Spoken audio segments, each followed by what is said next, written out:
Hello,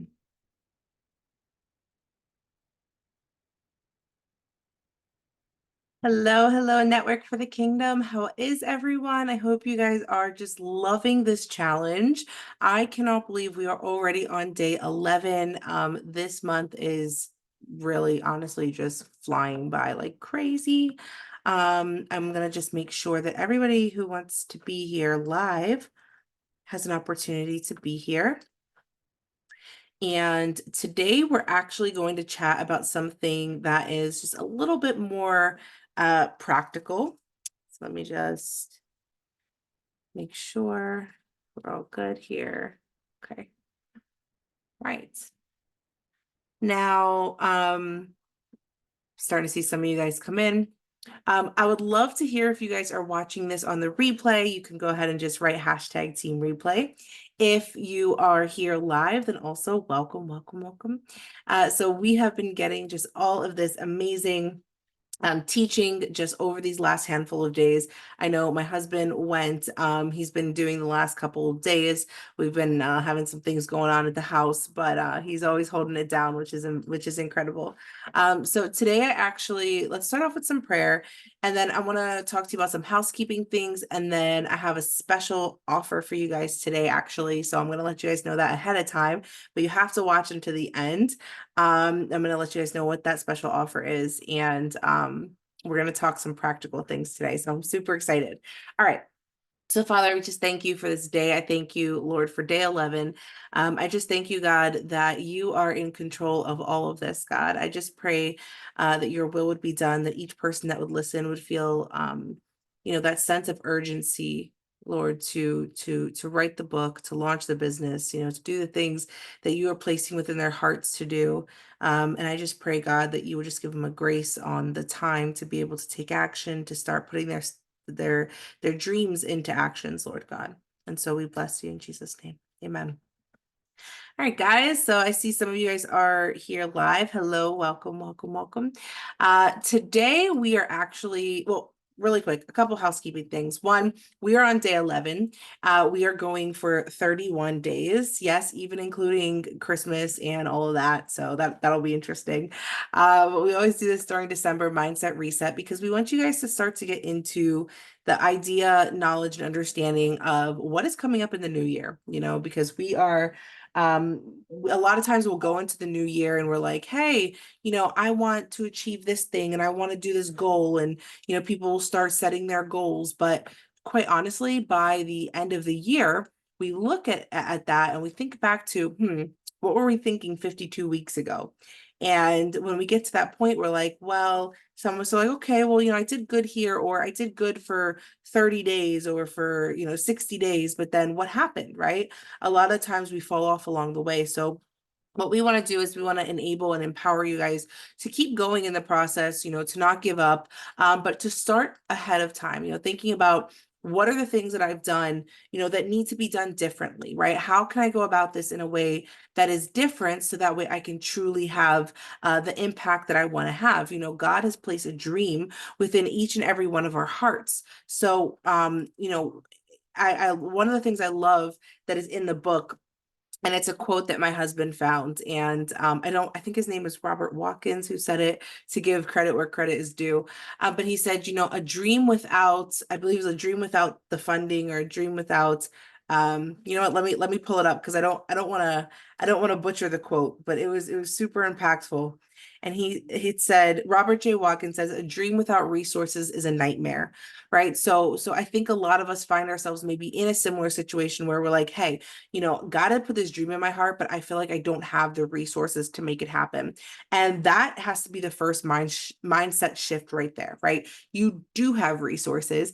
It's just a matter of splitting up those resources, right? So how can I take what I have and to use it to the best of the ability to reproduce, to sow, to invest, and to multiply and to make more? Now, some of you know my story, some of you don't. I'm going to share a little bit of that, more of that today, about my background. So we started this business actually out of the pandemic because of the experience of what I went through by losing my job. Now, at the time, that was very devastating, right? Because if you were like me at that time, most of us only have one, maybe two real forms of income. So for most people, right, most people that are in this world, most people rely on the pretty much their main source of income being earned income. So you work a job and that's how you get paid. Now, a lot of you are in that situation now. So if something happens and you lose your job, then guess what? You just lost like your whole livelihood because all of your eggs are in one basket. So God had started teaching us about something different, a new way to do this, a different way to do this. And my husband is really funny because he studies millionaires. And it's like, well, if you want to be one, it might be a good idea to study them. And so he studies millionaires. And, you know, besides some of the things he teaches about, you know, waking up at 5 a.m., using your mornings, like he's all about that. But he also talks about how millionaires have 7 streams of income, and they know this, okay, that there's more than one stream of income because, and this is one of those steps to getting yourself recession proof. So why is it that it seems like the rich get richer and while everybody else is struggling? Well, because when everybody else struggles, it's really hitting on only a couple of these areas, okay? So a good example, even with the housing market, the housing, you know, when that whole thing happened, even in 2008, you know, most wealthy people were fine, right? Who did it affect? The everyday, the average Joe, right? The average Joe whose income was mostly based in this kind of consumer, you know, like average Joe gets up in the morning, goes to work, does his 9 to 5, clocks in and out, and that's the majority of the way that he makes money, right? So at the end of the day, if average Joe's, you know, income is impacted or he loses his job or, you know, he gets hurt on the job or something happens, well, there goes all of his income, right? There goes his resource. Now, when things happen, the economy, and you know, I'm saying things that I know that you guys are like, okay, yeah, I'm following you here because we've all been through it. Look what happened in the pandemic. How many people lost their jobs? I was one of them.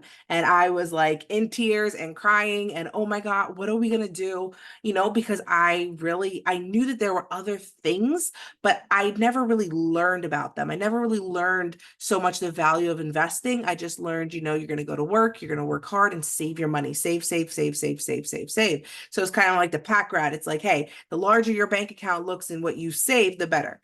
And realistically, people who know how to use money and know how to use money well, they understand that you don't just pack rat and save, you reinvest, right?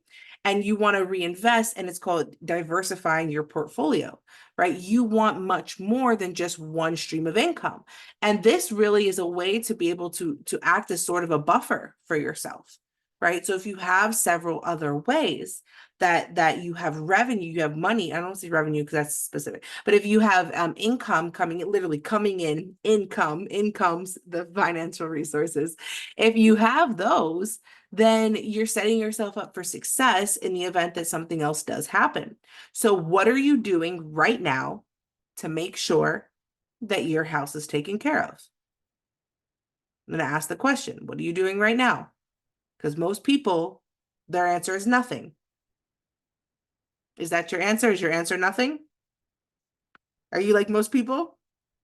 Okay.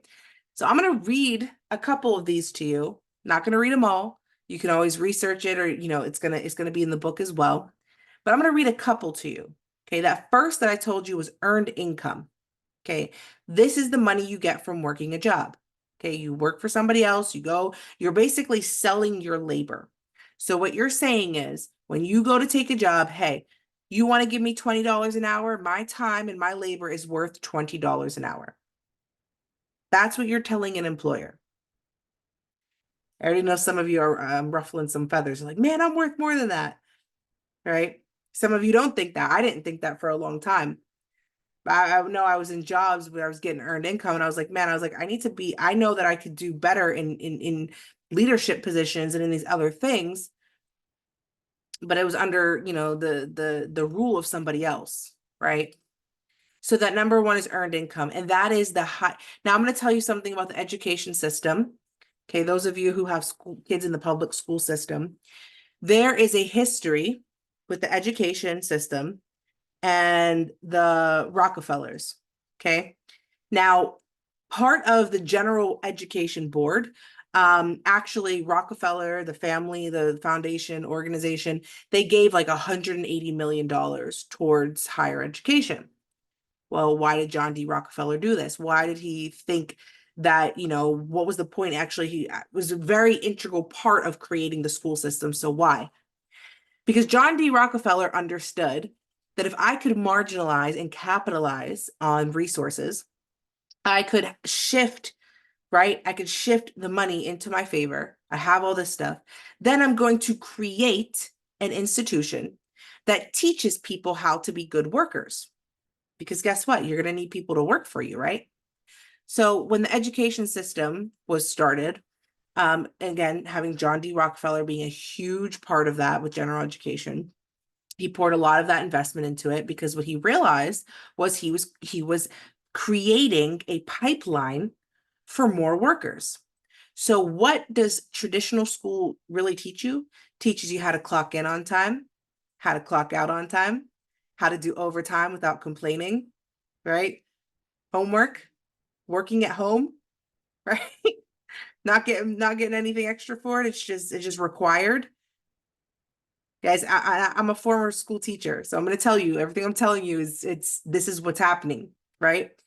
So it does not teach you how to think critically, how to think outside of the box, how to create. Actually, a lot of people who have these creative ideas, they end up getting put down in the system. They end up getting labeled as well.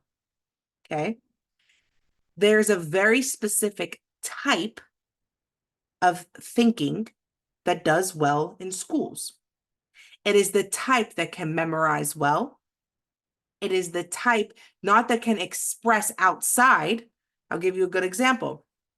Growing up my entire life, I used to think I was terrible at math. That's what I was taught because I just couldn't make sense of taking numbers and mixing them with letters. It wasn't jiving with me. I didn't get it. Okay.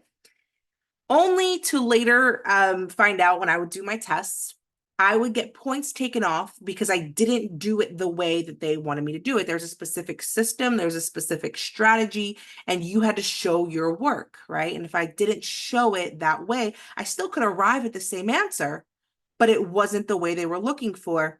I got points taken off, right?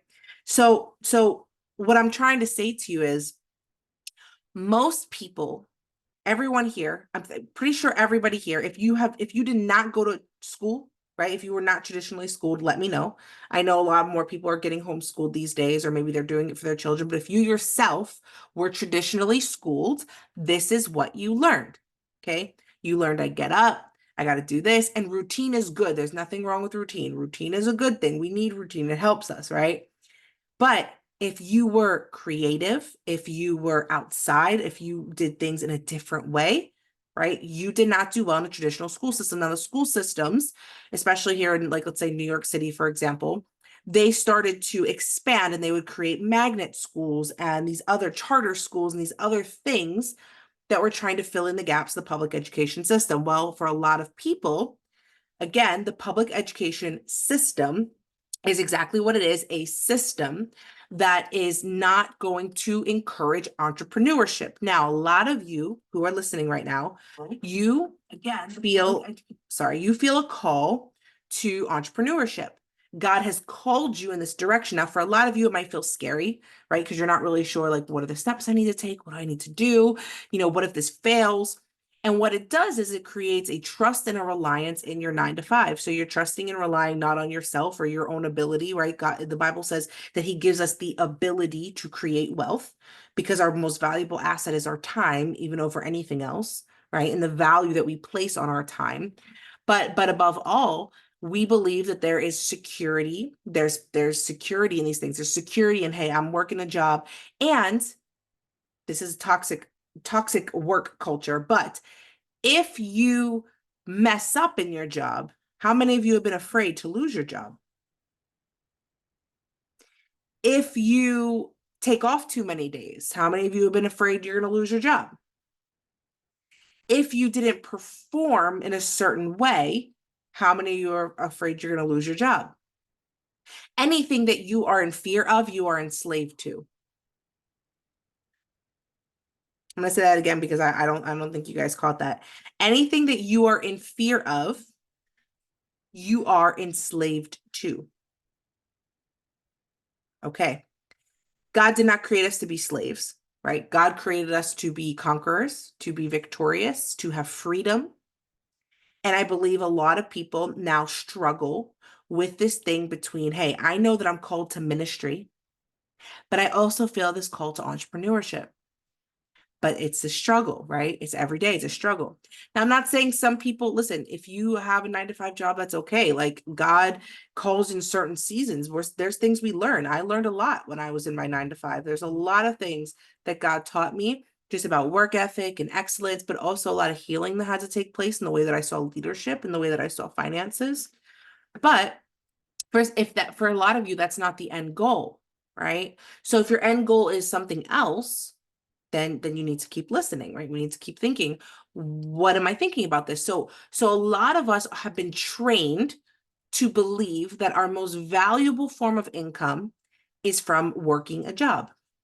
Okay. Now, some of you have taken the step into entrepreneurship, and maybe you are still working your job, but you have a business on the side, and you're working the job, but you're going home and you're hustling the business. Or some of you have taken the step and God said, hey, quit your job, and you did it, and or you got fired or whatever it is, right? And you were kind of thrown into entrepreneurship for whatever reason. Okay. That could also be you. And if that's you, then you are going to fall under the other stream of income, which is profit income. Profit income is by buying and selling, right? So you buy something and selling. This is commerce. This is trade. Like these are the things, right, that are part of this other stream, which is different. So some of you, I know a lot of people, especially thinking of the teaching world, a lot of teachers who would have 9 to 5s, and then, their teaching job, and then they would do something on the side. Maybe they had a small side business. So they have two streams of income, right? So you have your working a job, which is earned income, and then profit income. Okay. Now, one of the things that I love about Donald, who is one of the authors on this book, is he talks about this. Okay. He does talk about this, and he talks about how a lot of people, what they actually end up doing is not really becoming entrepreneurs in the sense of, hey, I'm creating businesses, I'm scaling that business, I'm leaving that business so I can still keep producing from it, right? Like I'm able to take a step out, or I can sell it for millions of dollars. They just end up creating a new job for themselves. Okay.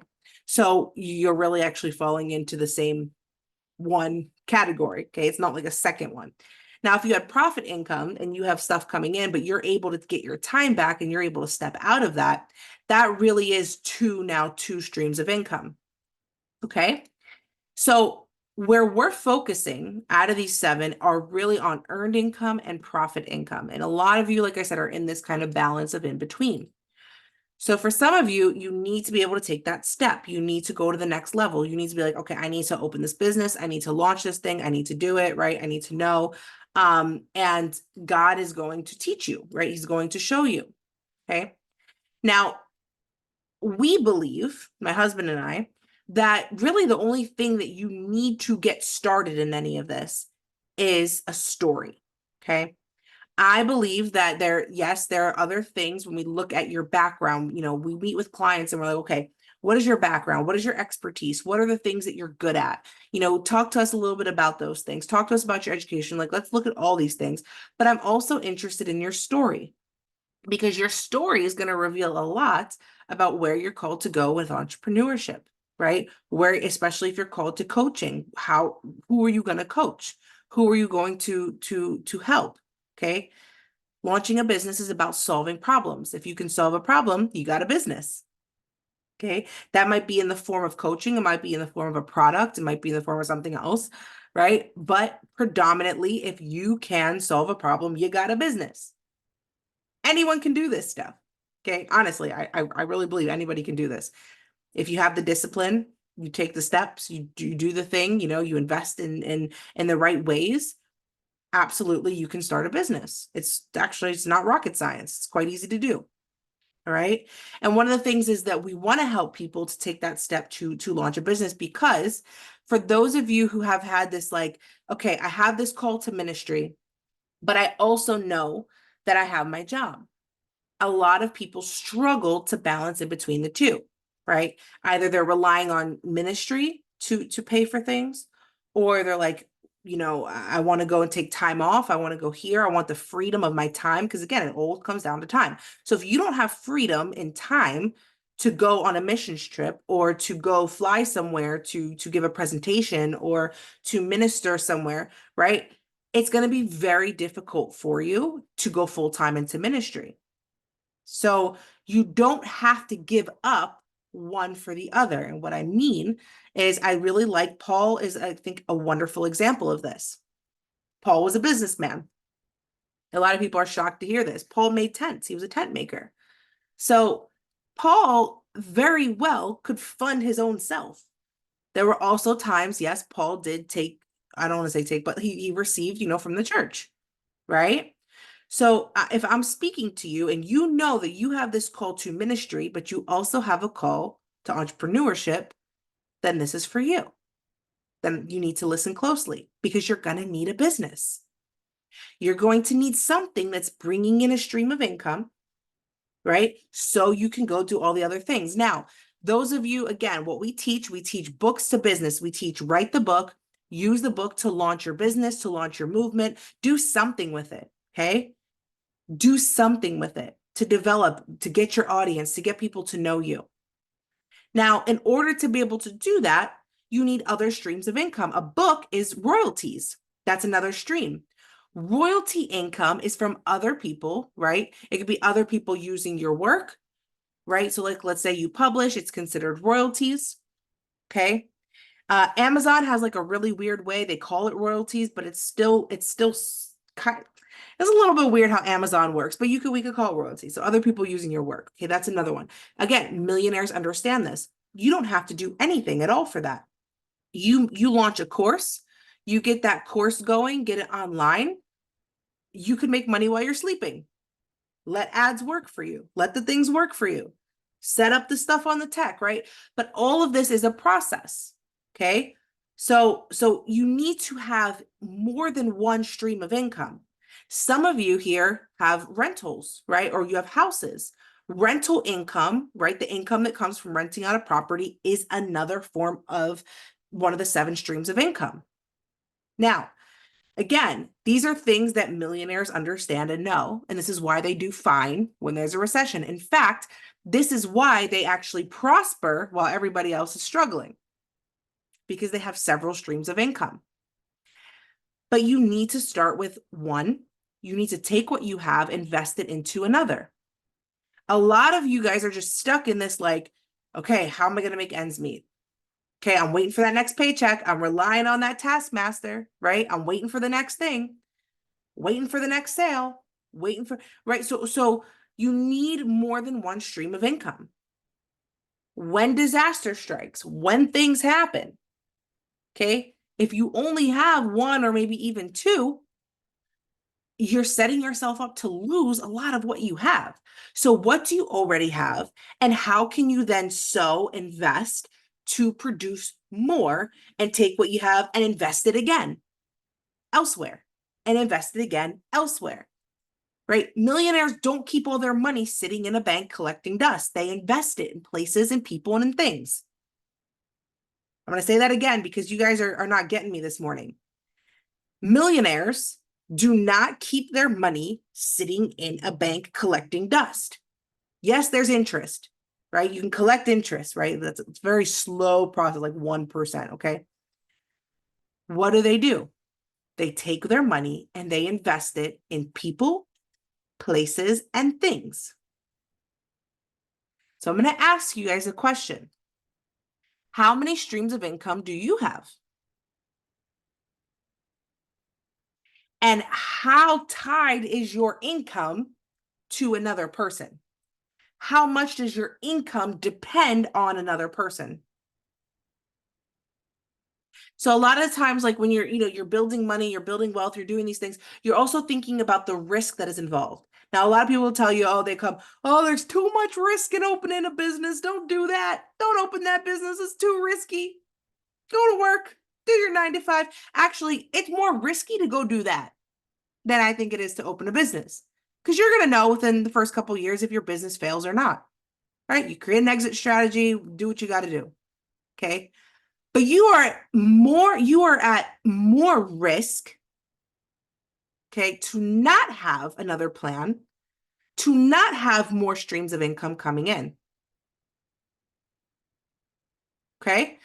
You need several streams of income. You need several things where you're taking what you have and investing it in other places. And sometimes that investment means in yourself, right? You are the one launching the business. You are the one writing the book, producing the music, doing the art. So sometimes we have this thing in like Christendom that it's like, oh, I can't invest in myself. No, that makes me prideful. No, you need to be able to invest in yourself too. Okay. You need to be able to invest in yourself. You need to say, you know what? I know this is going to help my future. I know this is something that's going to help, because if you are not investing in you and you're not taking the necessary steps and you're not opening up the streams of income that need to be opened up, now you're affecting your children and their children and their children, because it's a generational issue now. So I give you guys all the credit for those of you who are like my husband and myself, who knew not a lick about any of this, right? That's not what we were taught growing up. But you are the generation breaker. Like, you are the one to break the generational curses. So that also means learning things a different way and doing things in a different way. Okay. So I want to encourage you guys this afternoon rather, that to look at these different streams of income and say, what do I have in my hand now? What can I do to produce and take part of what I produce and invest it somewhere else that's going to make me more? Okay. And understanding that in the moments where it feels like, man, like I'm not moving forward, I'm not going to progress, I'm not doing any of that. When in the moments when it feels that way are the moments that you need to invest the most. And it's not just financial, okay? It's an investment of time. It's an investment in your relationships. Okay. It's an investment in your health, right? So there's different things that we need to take what we have and invest in these different areas. We need to look at this holistically. But when it talks about the streams of income, it talks about financially what's coming in. A lot of you have dreams. You're like, I want to buy property. I want to do rentals. I want to open a business. I want to write a book. All of those dreams, they all come together. And I'm going to tell you something. This 7 streams of income isn't something that the world came up with. It's biblical. It's actually in Proverbs. I'm not going to give it all away because you guys have to read the book. Okay. But we talk about it. There's actual strategy. There's cycles. There's actually, they have, my husband talks about this in his chapter on investing. There are actual cycles when it comes to the economy that economists have looked at and they've studied. And they found that those cycles are the same cycles you can read about in the Bible, same numbers and everything. Cycle of 7 years, 40 days. The Bible is incredible. God gives us everything we need for life and godliness. Okay.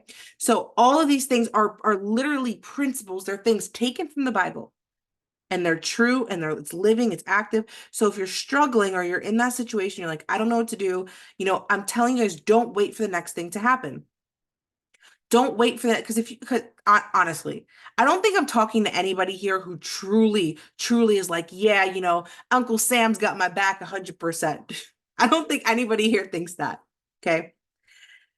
Because quite honestly, at the end of the day, they want your money instead, right? The IRS, I want your money. I don't want you producing more. I want to take what you got, right? So if we know that, then why are we relying on the government and on other people and organizations and all these things? Why are we relying on them to be the ones to help us create generational wealth? Doesn't make any sense, right? So I want to give you guys, part of this challenge is to look at what are the streams of income you do have, and if there was a disaster, how would it affect you?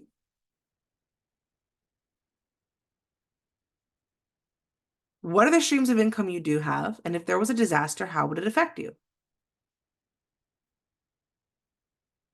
And let me not say if, let me say when. when the next disaster is, because there's always going to be a disaster. Okay. And yes, God will provide. Yes, God. But, okay, there's also doing diligence, due diligence. It's knowing that things are happening, knowing that things can happen in this nation and, and around us, right? I mean, look what happened in Maui. I mean, that's crazy. Like literally, like a snap of a finger, all these properties are burnt up, right? So for some people who the most of their wealth was placed in that property, right? So this is why you need more than one. You need multiple. So you're not in a situation that you're wishing you could get out of later on. Okay? So one of the things that we teach is that to get started, you really just need your story, right? We can do so much with what you already have lived. Okay, and there's new ways to do this. There's new ways to do this. So keep plugging in. We're going to keep talking about this stuff. Donald will be back on again another time. Janari is also going to be back on again. For those of you who are launching your businesses, you have businesses, or if you need help with sales, right? This Thursday, we in our subscription group and Tell Your Story Coaching, we have someone teaching us on sales objections. Guys, we have to know how to do these things. Okay. So I want to give you guys, I'm going to drop a link for you. Well, firstly, please make sure if you have not done so yet that you sign up to give us that email for your pre-sale link. When you sign up with the pre-sale link, just to let us know to be able to communicate with you. We're also giving 50% off of our VIP for the event we're going to actually teach you how to do all of these things. So we're doing this all through the month of December. January 3rd, 4th, and 5th. No, January 2nd, we're actually doing a party to launch the book. So everybody here is invited. We want you guys to come. You will not know about it unless you sign up and give us your email for pre-sale. Okay. That's how we're going to stay in contact with you guys. But the 3rd, 4th, and 5th of January, we are literally teaching you how to write your book, launch your business, right? Use your book and your business together to launch that movement, to do that thing, to fund the thing that God has placed in your heart. These are not separate things. They are multiple things. They're not separate.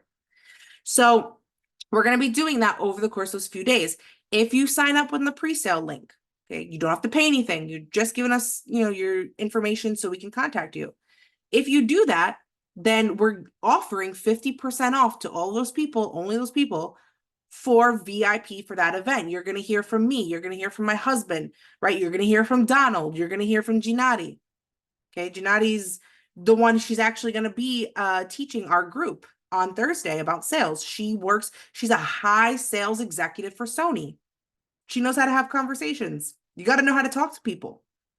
Okay, so keeping all these things in mind, okay, we want you guys to be a part of that. Now, I don't want you to have to wait until January to get started. So one of the things that I'm doing, okay, is I'm actually giving you guys something very, very special. And I don't always do this. In some cases I do, but I don't always do this. So I'm actually going to drop a link in just a moment here. Now, like I told you guys, time is one of our most valuable assets, okay? My time is very important to me. Without my time, I'm not making ideas, I'm not doing things, I'm not doing what I have to do, okay? So from now until December 30th, okay, in honor of the book, really wanting to, because I don't want to hear any more excuses. I hear people all the time are like, I want to write that book, I want to launch that business, I want to do that thing, but I don't have finances, but I don't have time, but I have this, blah, blah, blah, blah, blah, blah, all the excuses, okay? We need to stop making excuses because excuses keep us stuck and they keep us right where we are right now. So what I'm going to offer to you, like I said, is my time. My time to me is worth a lot, right? My time has given me the ability to produce a business that can make $50,000 in a weekend.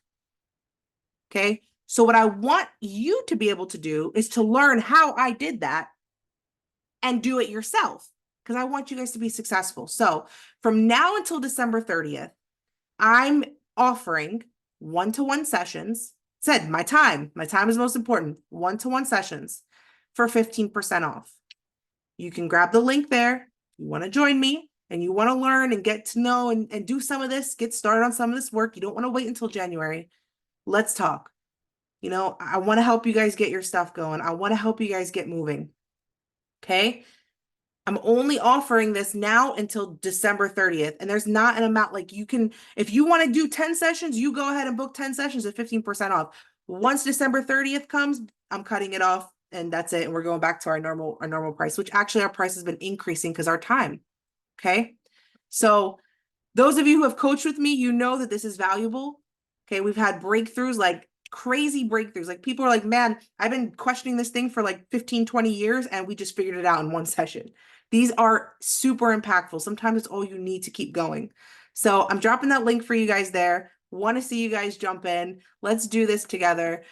Make sure that you sign up for that pre-sale link, and we will see you right back here tomorrow at the same time. I think, let me just make sure. Yeah, we'll see you right back here tomorrow at the same time. In our group, Tell Your Story from Books to Business, tomorrow at 10 a.m., we actually have an interview with an author who has gone through our program. She's actually still doing parts of our program. She has come so far, it's been less than a year. And her book would already be out, but we're actually doing things around her business and marketing, and it's going to be even more impactful when everything launches. So that's at 10 a.m. So if you could join us 10 a.m. Eastern, and you can hear from somebody who is writing their book, what it's about, like, and you're going to see the product of that labor. Okay. Her name is Vanessa, and she'll be doing that in our other group. So if you want the link to that, just make sure you drop me a line. If not, you can go ahead to the events tab and Tell Your Story Books to Business. Okay. So I will see you guys for a jam-packed day tomorrow, because tomorrow we have that at 10 a.m. Eastern. We have this at 12 p.m. Eastern, and then at 12:30, we're going live and we're actually teaching business. So like I said, it is not too late to join us in that group, our membership group. Super valuable. If you want more information about that, let us know. But we're going to talk about business. We're on week 2, so we do books, business, branding, and breakthrough. So all the things, and our Q&A and live guest sessions. All right. Thank you guys so much for watching. Love you guys. If you know someone who needs to get all these valuable resources, tag them here in this video before I go. I see some of you are still watching live. I think there's like 5 of you still watching live. Tag somebody who you know needs to be here, who needs to get this value, who needs to get those resources, the discounts, all the things, guys. We're giving you like literally everything but the kitchen sink. And maybe I'll throw in the kitchen sink too. All right. Love you guys. See you there. Bye.